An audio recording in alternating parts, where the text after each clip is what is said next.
सजानवा छठी माई दी आशीष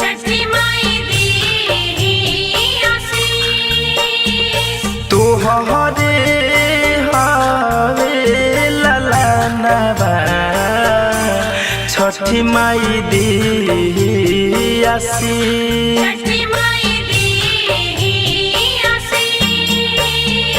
सीमावा पर रहेले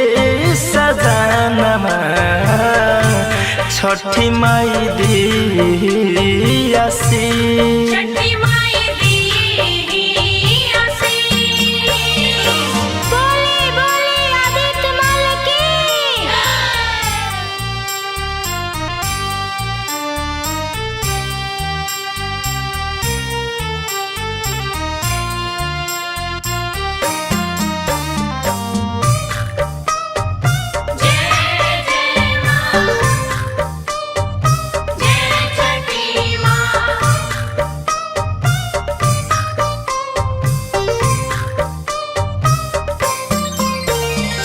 लागल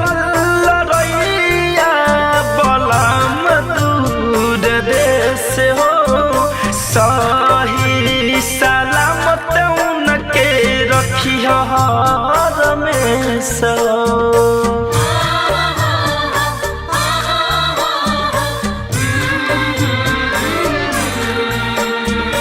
लागल लड़ैया बलम देश सही सलामत उनके रखी हर में सो इतने बात से कहनवा छठी माई दी आशीष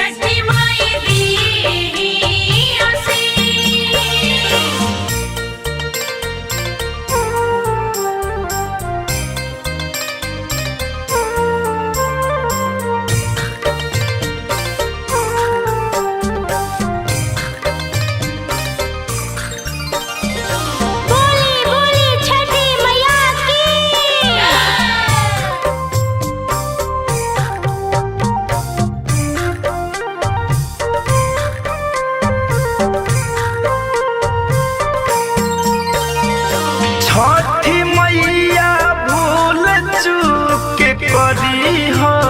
तुम धनंजय सुमित संगे करी हो इंसाफ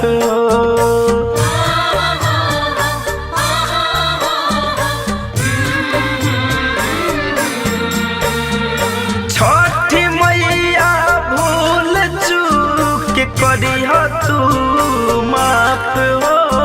सरुज मनीष संगे करी इंसाफ एही लागी करिले पूजनवा छठी माई दी आशीष छठी माई दी आशीष।